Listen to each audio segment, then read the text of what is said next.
Ciao, salut à tous, j'espère que vous allez bien. Aujourd'hui, on va parler de diversité dans le monde des arts martiaux.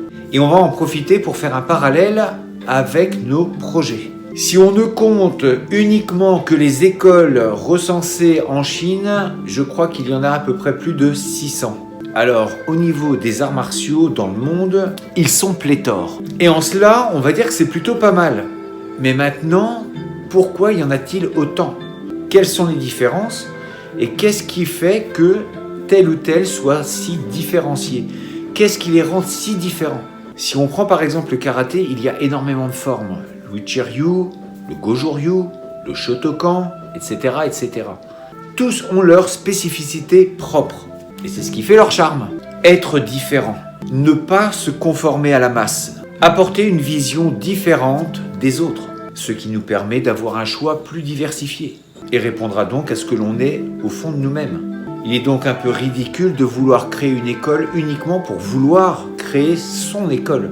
Et en cela, je pense que l'on peut faire donc ce rapprochement en termes de projet. Lorsque vous avez un projet en tête, il est bon de savoir qu'est-ce que vous apportez de plus que les autres. Quelle est votre spécificité ? Qu'est-ce qui vous anime à tel point de vouloir créer une entreprise ou d'aller dans tel ou tel projet ? Qu'est-ce qui vous enthousiasme ?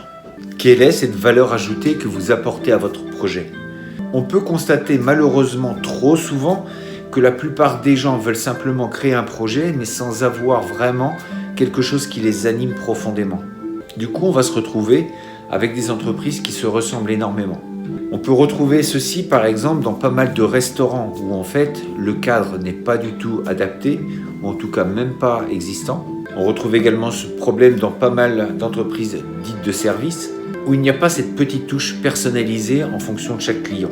On pourrait même parler du domaine artistique où beaucoup de choses se ressemblent. Donc bien évidemment qu'il faut croire en soi et se lancer. Mais il serait bon parfois de prendre un peu de temps pour se dire pourquoi je veux créer mon entreprise et qu'est-ce que je peux apporter de plus ? Quelle sera ma petite différence ? Qu'est-ce qui va me différencier de mes concurrents ? Pourquoi me choisirait-il moi et pas un autre ? Donc les critères de sélection, bien évidemment qu'ils sont multiples. Ils vont également tourner autour de la personnalité de ceux qui créent les choses. Vous aimez aller dans tel ou tel bar ou tel restaurant parce qu'il y a un certain accueil que vous appréciez. Tout comme dans les cours d'arts martiaux, pourquoi nous allons dans telle ou telle discipline et pas une autre ? Bien évidemment parce que nous aimons telle et telle pratique, mais aussi parfois parce que nous aimons les personnes qui sont à l'intérieur et parce que nous aimons ce qui est enseigné.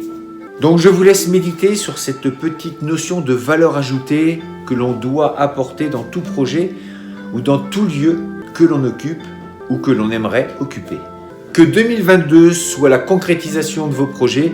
Je vous dis à très bientôt pour une prochaine vidéo. Pensez à liker, à vous abonner et à partager. Restez forts, restez beaux et surtout restez bienveillants. 再见。